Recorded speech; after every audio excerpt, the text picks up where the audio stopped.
Welcome, friends, to another episode of the Pick Six podcast. I got my buddy here, Drake. It's me, and we are talking about cards again. Thanks you for everybody in their participation on the last week's episode. There's a lot of commentary in the bottom or in the comment section. A lot of folks are very convicted in how they feel. A lot of great feedback. Always love it because it's great, Drake. I don't know about you, but I enjoy combing through the comments and hearing what people have to say, how they feel. Yeah, it's always great. So I appreciate the feedback from everybody and the engagement that we get. And I love to make the comments. It was funny. I just noticed last week that whenever I reply to someone's comment, my name is Big D McG 73, which was my AOL name, like way back when. And so somehow that's my YouTube login as well too. So for anybody that comments and they see some crazy guy named Big D McG 73, that's me. So. That's Drake. I don't know what's better, Drake's PC or Big D McG 23. Well, so where that came from is as people called me Big D, that was for Big Drake or whatever. The Big D McG, and then my football number was number 73 back in the day. So. Nice. That's kind of where that came about, but I think that everybody had their what was it like the AOL Instant Messenger name, right. And then everybody had their MySpace name, and now it evolved into Facebook and Twitter and X and Instagram and all that. Everybody's known by that. It's kind of like wrestling, like nobody calls the wrestlers by their names. It's all their like ring names, right? So. It is, and you can tell how old we are based on the names we have, because those kind of names that you like. I had mine with the number in it too, and those are the names. That's how our emails were structured, because we created them in 98, 99 or whatever. Back when we first, email was just like a new thing for us, right? And then people nowadays, it's Twitter and everything else. So, what do we got for questions, buddy? I mean, I do have a mail day I can launch into. I know you don't this week, but I do have one I can show off. Yeah, man. Let's see what you got. So I have the David Robinson Now. This is terrible. I don't have the lighting for any of this stuff, but it's the Credentials 98, 97. Credentials Now. For basketball, it's 97. Baseball, it's 98. I need to get that correct. But anyway, it's out of 18. And it's a PSA. It's a PSA 4, and the only reason it's a 4, you can kind of see at the bottom there. There's a little on the bottom of his shorts. I see that. Yep. A little surface issue. That's the only thing I can see making it 4. But there's not very many of them. I know there's a couple replacement copies to the pack pulled. So if you factor that in, and I know that because I know the collector has all of them, would be only 16 of these. So still a fairly rare card. Very happy to have it. And the grade doesn't matter as much because there's just not very many of them. I think it was the first sale for a while. But yeah, so I'm excited to have it. I had to trim down even more to get it. And I've been kind of looking at it and having conversations with the seller for about a year now, and just finally made that happen. So very cool. Anyway, what do you got, man? Any questions? Yeah, we did have one listener question that wrote in yesterday. And so this was Adam, AJM Cards 94 on Instagram. And he said, discuss the longevity of unlicensed Topps and basketball products for this year. So he's wanting to know, we see all these Topps products coming out, and, is this something that's a quick money grab, quick flip? And once the licensed stuff comes out, this stuff is basically worthless, or will it hold long-term value because it's, the first sets that have come out with Topps and Fanatics play back into the hobby to take over the licenses and stuff like that after the Chrome and Finest and then some other brands have been away from the hobby for a year. So what do you think? Other than my email, I need to shut down. Let's see here. I think that Fanatics needs to probably do something. They've made this investment, and they need to at least put some kind of a product out there. What I worry about is the long-term valuation of those particular products and that middle ground there, that time between, the delta between when they get all the licensing and everything lined up so you can have a true card, it's fully licensed, and these unlicensed cards that are coming out. I've never been a fan of unlicensed cards. I just feel like there's too much of a limit on it. Now there are some really cool ones that are out there, but I feel like it's the exception, not so much the rule. So I steer clear of the non-licensed stuff, but I think, you know, if people want to collect it, that's great. Maybe the price point's okay. If it gets to be too expensive and people are spending a lot of money, like some of these Wemby Auto stuff, you know, like that's what would make me nervous, because will the Prism Wembys perform better than the Auto unlicensed stuff long term? Using a player as an example, I'd like to think that the licensed stuff overall, based off of like a long-term history of this hobby, has done well. So I don't think I wouldn't spend any money there. I definitely wouldn't prospect there. But if you want to get some cool cards and you don't mind the non-licensing aspect, then I mean, dude, go for it. Mm-hmm. Yeah, no, I think so too. I think that you hit on some good points. It's you know, you have to think about what the price point is and what you're getting into it. You know, I heard on a different piece of content that I think it was a Wemby, I'm gonna say it was a Superfractor Auto from a Topps Chrome product or something like that, and somebody was offered like $175,000 for it, and I guess they turned it down. And gosh, that just seems like it's a tough, like where's the upside there? And I know Wemby's the hottest thing, but you know, it seems like each year or every other year there's somebody that's the hottest prospect. And I think with this new stuff, especially the unlicensed, you know, if you land a big card in a break or something like that, or you open up a box or something, and you know you have the ability to sell something and make a nice profit on it, I think that's, you know, certainly the thing to do right now, unless you're just collecting and value really doesn't matter to you and you just think the cards are really cool. Certainly buy what you want, collect what you want, but I would definitely be real careful with some of the stuff, just because, you know, it's kind of like the college cards. People don't like the college cards because they're not licensed or it's a different uniform, and people don't like Leaf stuff because it's unlicensed. And even though it's got the name behind it, like, you know, Topps Chrome or whatever, I still think it's more of a short-term value until something else comes out, even though it is considered some of the, you know, first cards of some of these guys, or it's the first time for LeBron to sign for Topps, and that sort of thing. So just something to be extremely careful for. And I think it's just important to, you know, just be mindful of that when making your purchases. Yeah. You know, something I think about is, okay, why the modern product is important, and how the modern product works with vintage and, you know, the 90s and the early 2000s and all these different eras in the 80s of collecting. I think there's a big contingent of people like us that wish that we want to land the 52 mantle and get it in our collection before it becomes the 52 mantle. I mean, where we want to get these massive cards that are rare, not so much they're popular, but they're just rare and sought after, and we want them before they become the super valuable card. Or we see the Patrick Mahomes, and people that got lucky on that when he was drafted first overall didn't know, and they got all these cards of him. Or you just go down the line of these players where you're like, gosh, how did you know? How did you figure that out? Steph Curry, all these people. If you're able to land some of these big cards out of it, right? It's not like it's a zero-sum game.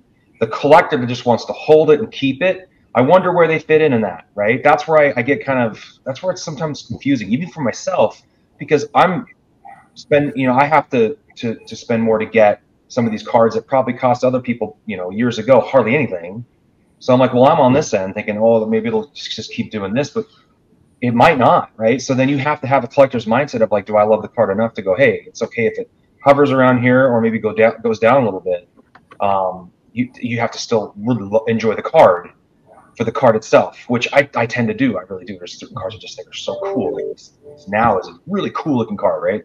Had the Biggio for a while. Unfortunately, I had to sell that on this, but their cards are really, really cool. But there's like these touch points throughout the card's existence when it was hardly anything, but the rarity drives the value ultimately. But it's like when you're able to get your hands on some of these, when during that journey of that price point for the card, the inception of the card to where it is today, can you get in at it? And as a collector, where are you comfortable? And there's some stuff I've been hearing on some podcasts, like, you know, I feel like it's getting out of control. And do you feel like you got to go buy something now? I think it was the Precious Metal Gents episode recently. Like, do I need to go buy it now before it goes up, or get into some other set before that set starts blowing up? And it's almost like that's the wrong mentality to have too, because you don't want to be just living that way. You'll spend way too much So it's just interesting to think about how the modern plays in and how people are buying these Wemby cards, or they're buying these cards of these players, even Luka, going, okay, I mean, I got in early and there's still some legs here, or I've spent some good money on a really good card of a really good player that's modern. Now, barring he doesn't get injured, if he becomes that guy, then he could be that, you know, but $175,000. Wow, and that's an unlicensed card, right? Is that really going to be there in the future? I feel like that's baked. Everything's baked into that. So but I think that's what makes this hobby interesting, man. There's so many different ways to talk about it, because if it was super basic and simple to explain, which I think some people out there will say that it is, I don't think it is. I think there's too many variances. There's too many, you know, all of us guys changing our mind every other day. That creates the hobby, in my opinion, the whole market. Because if we all went, oh, I got the card, I'm never going to sell it, ever. Never. Well, unless I want to keep spending all this endless money, which I don't have, to keep buying these cards, and it will drive the market up more for the cards because they're never selling and they're never on the market. You see what I'm saying? Like, it's basic economics.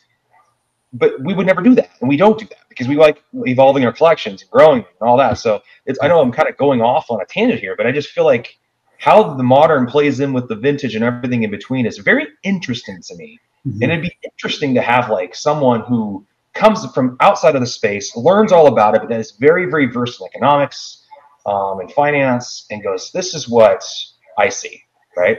Mm-hmm.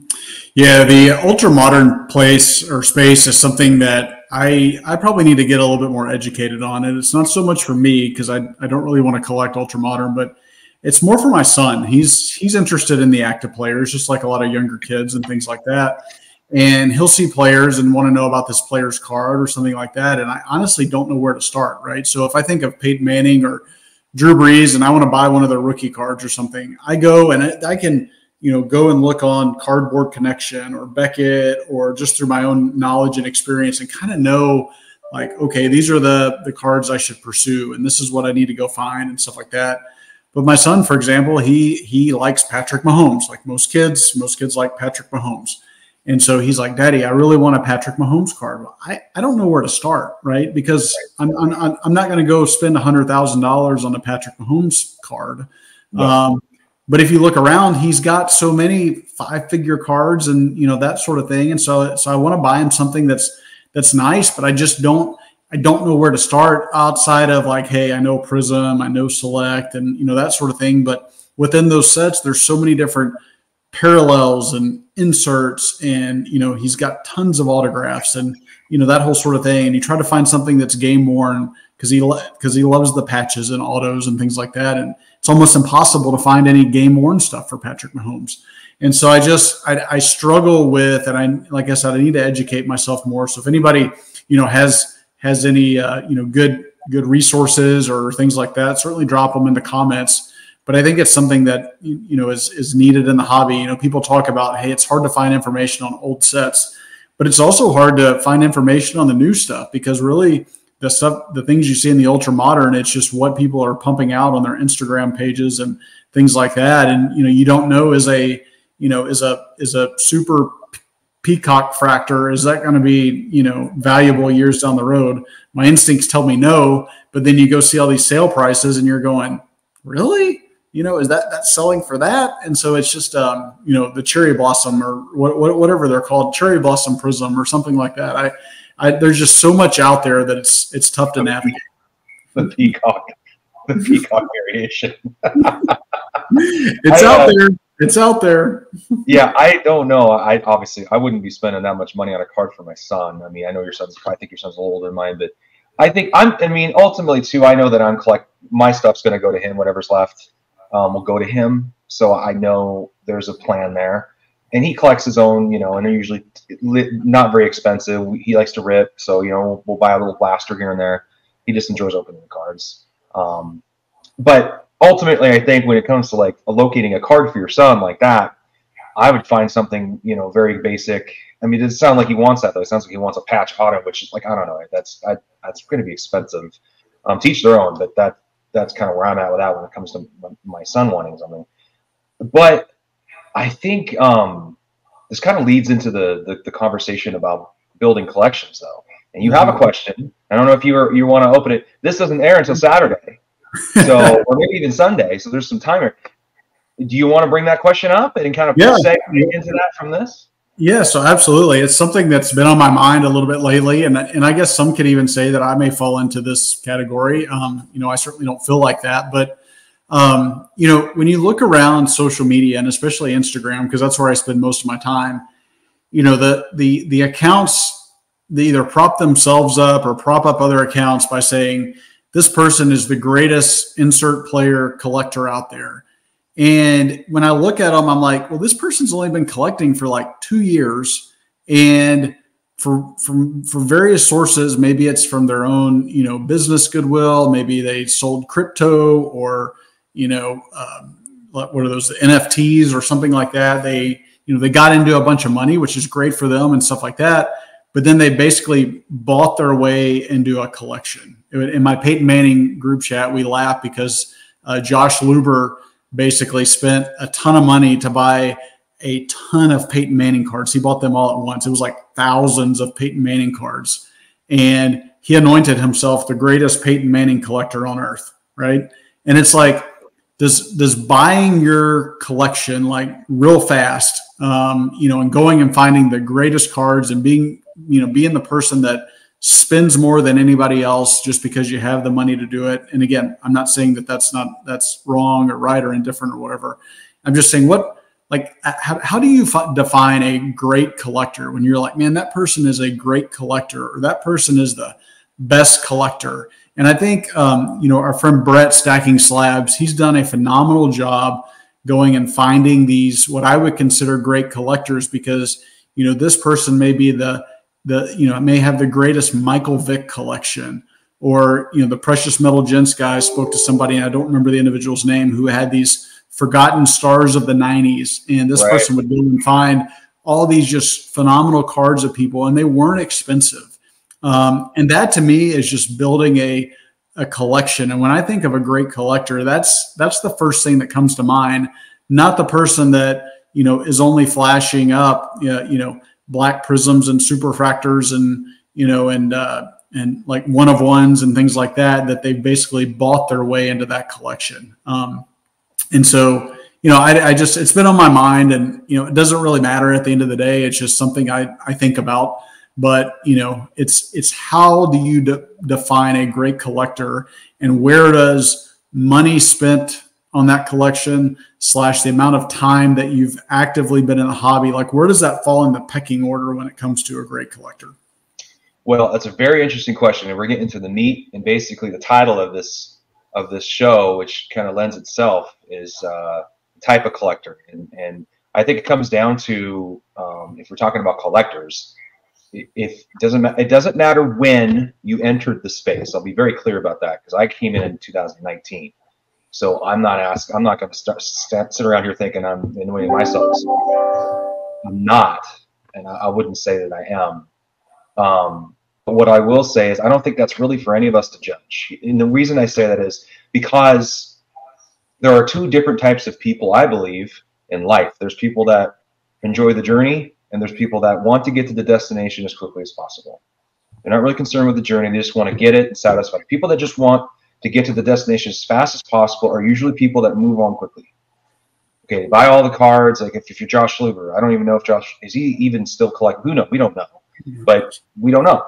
Maybe he sold everything and he's just, I'm done.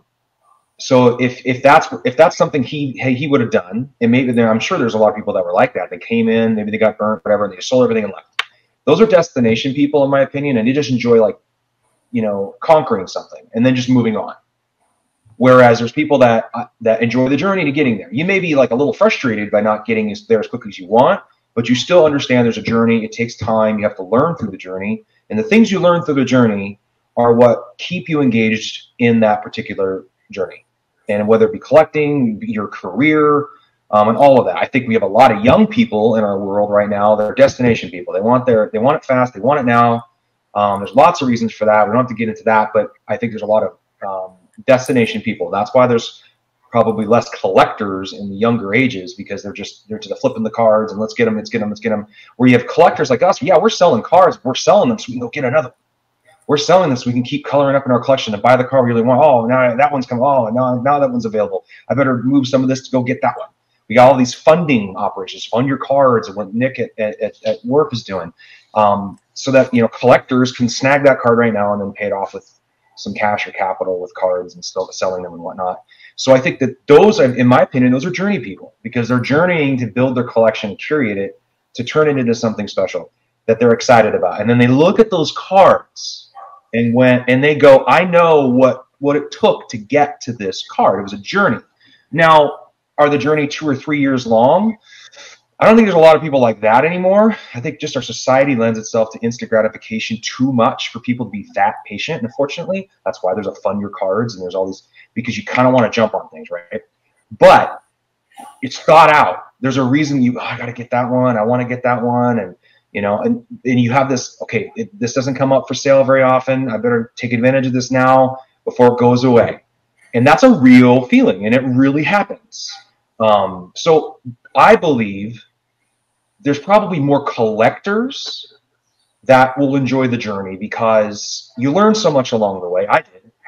And as opposed to being a destination person, because destination, they may have all the money to buy all the cards you want, but if you can't enjoy the journey and can't enjoy what it took to learn and grow and color up and curate and talk to all the people and learn from all the people in the hobby, which I did, I gleaned from so many people. You're missing out on that education. You're missing out on an experience. Yeah, you're going to lose some money here and there, but you're missing out on that experience. You can't teach it. You can't. You got to go through it. It's like a trial of fire. So I believe there's two different kinds of people. There's your, like I said, journey people and your destination people. So the more journey people we have, I think the better this hobby will be. If we have more journey people that are enjoying that journey, you're going to get more collectors for the long term, because they're going to keep wanting to go down the journey. You're never done. You keep learning. You keep going. Destination people are going to, like, oh, I'm bored now. I'm going to go to something else, and I'm out. And I'm going to sell everything, and I'm going to leave. That's the bad news. I think the only way for this market to stay stable, too, is to have journey people involved, because they're not going to run and try to sell the card because it's starting to hit highs. Ooh, this card's going now. I better go sell it. You know, those types of people are going to go, no, that's going up. I want to keep it now. I don't want to sell it the minute it starts going up. So I think those personality types are going to define you as a person in this hobby. Yeah. You know, I think so too. And I think you hit the nail on the head at the beginning with, you know, I'm not asking the question to judge anybody or anything like that. And I guess some people could say I'm judging just by asking the question. It's a thought that goes through my head, and it's something I see. And I think, you know, I like I do, you do, we all know that cards cost money. We all know cards have value.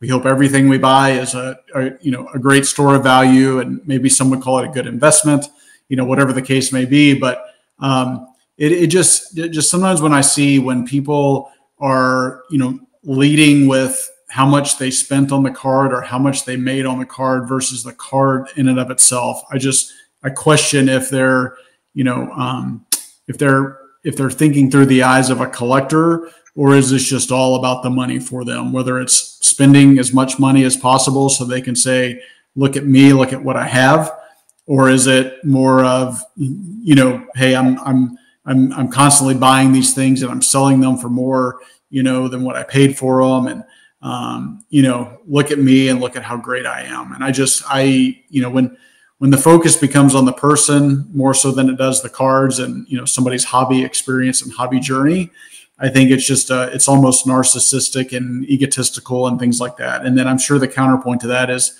well, you know, if you create an Instagram to show off your cards and all that, there's probably a little bit of narcissism and things like that as well too. But I think it's just, you know, everybody's got a little bit of that. We're all human. That's human nature.